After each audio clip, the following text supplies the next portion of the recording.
नीम वाली चुड़ैल का रहस्य। अजीब पैर का डर। एक छोटे से गांव सूरजपुर में राहुल नाम का एक 13 साल का लड़का रहता था।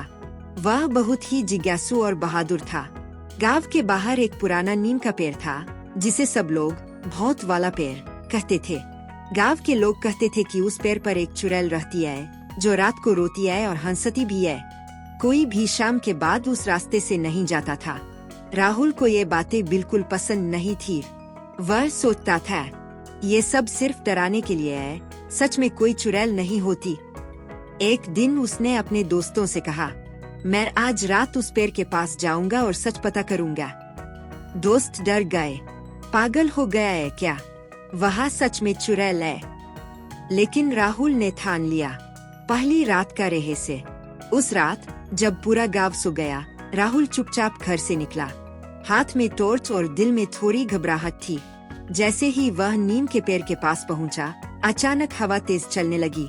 पेड़ की टहनियां हिलने लगी और हू हू जैसी आवाज आने लगी। राहुल का दिल जोर जोर से धड़कने लगा। तभी उसे किसी के रोने की आवाज सुनाई दी। हू हू। राहुल डर गया लेकिन भागा नहीं।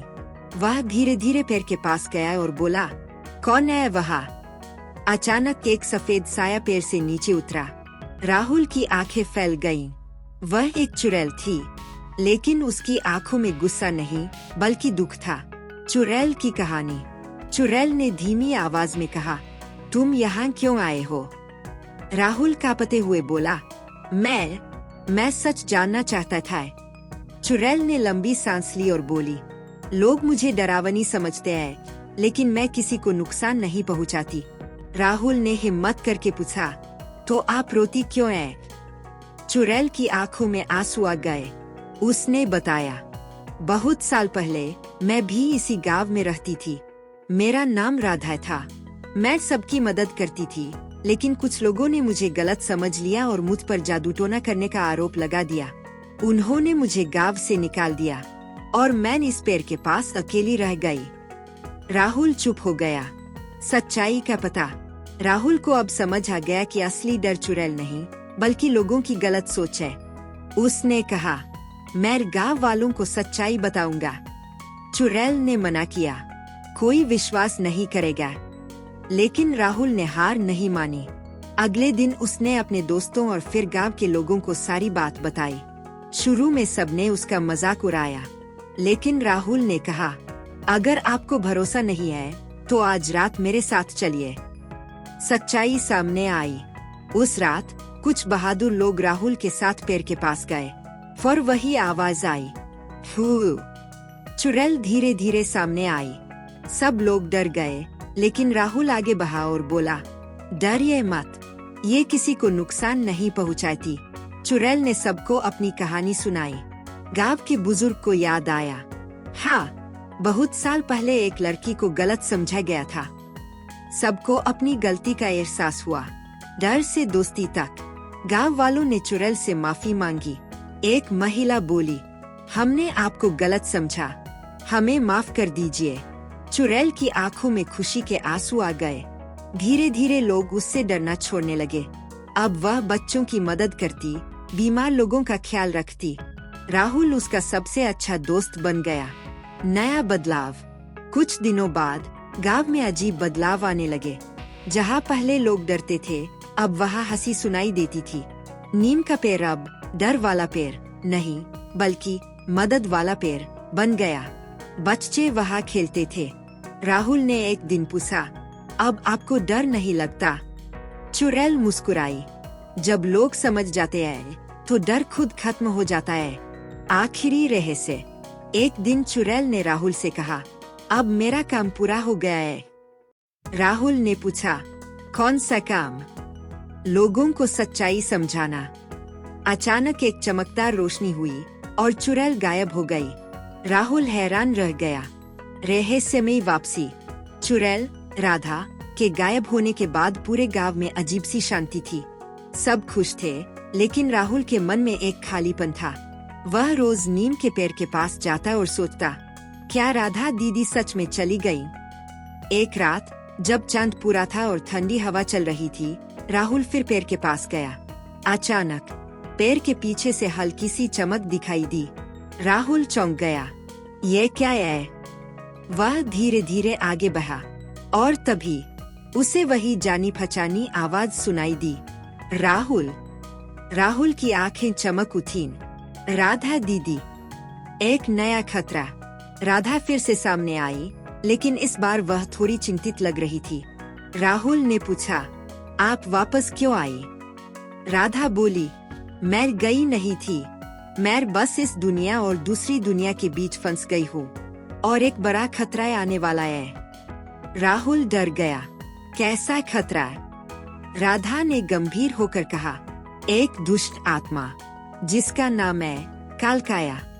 वह इस गांव की खुशियाँ छीनना चाहता है। कालकाया का डर। राधा ने बताया कि कालकाया एक बहुत ही शक्तिशाली बुरी आत्मा है जो लोगों के डर से ताकत पाती है। अगर गांव वाले फिर से डरने लगे तो वह और ताकतवर हो जाएगा। राहुल ने सोचा, मतलब हमें डरना नहीं है। राधा मुस्कुराई। बिल्कुल सही। पहली झलक। अगली रात गांव में अजीब घटनाएं होने लगीं। अचानक हवा तेज चलने लगी। दरवाजे अपने आप खुलने लगे। बच्चों को डरावने सपने आने लगे। एक बच्चे ने कहा, मैंने एक काला साया देखा। गांव में फिर से डर फैलने लगा। राहुल समझ गया, ये कालकाया का काम है। राहुल ने अपने दोस्तों को इकट्ठा किया, मोहन और पिंकी। उसने कहा, हमें मिलकर इस समस्या को हल करना होगा। शुरू में सब डर रहे थे, लेकिन राहुल ने हिम्मत दी। अगर हम डरेंगे तो वो जीत जाएगा। सबने हाँ कर दी। अब ये चारों बन गए साहस टीम। राधा ने उन्हें एक योजना बताई। कालकाया को हराने के लिए तुम्हें 3 चीजें चाहिए, हिम्मत, सच्चाई और एक जादुई दीपक। राहुल ने पूछा, दीपक कहाँ मिलेगा? राधा बोली, पुराने खंडहर में। अगले दिन चारों दोस्त खंडहर की ओर निकल पड़े। वह जगह बहुत डरावनी थी। टूटी दीवारें, अजीब आवाजें और चारों तरफ सन्नाटा। पिंकी डर गई। हमें वापस चलना चाहिए। लेकिन राहुल बोला, नहीं, हमें आगे बढ़ना होगा। खंडहर के अंदर उन्हें एक पुराना कमरा मिला। उसके बीच में एक चमकता हुआ दीपक रखा था। जैसे ही राहुल ने उसे उठाया, पूरा कमरा रोशनी से भर गया। एक आवाज आई, जो सच्चे दिल से आएगा वही इस दीपक को पाएगा। अचानक चारों तरफ अंधेरा छा गया। एक डरावनी आवाज गूंजी, तुम मुझे नहीं रोक सकते। वह कालकाया था।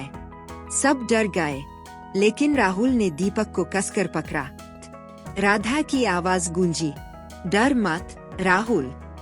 राहुल ने आंखें बंद की और कहा, हम नहीं डरेंगे।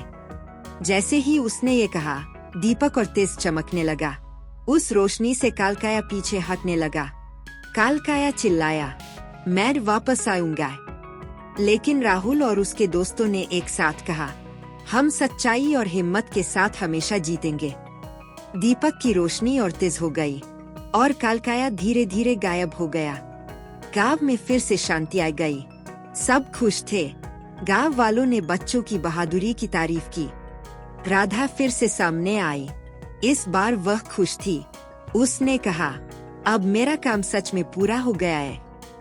राहुल की आंखें नम हो गई। आप फिर मिलेंगी। राधा मुस्कुराई, जब भी तुम हिम्मत दिखाओगे मैं तुम्हारे साथ रहूंगी। और फिर वह धीरे धीरे रोशनी में बदलकर गायब हो गई। सीख, डर से नहीं, हिम्मत से जीत होती है।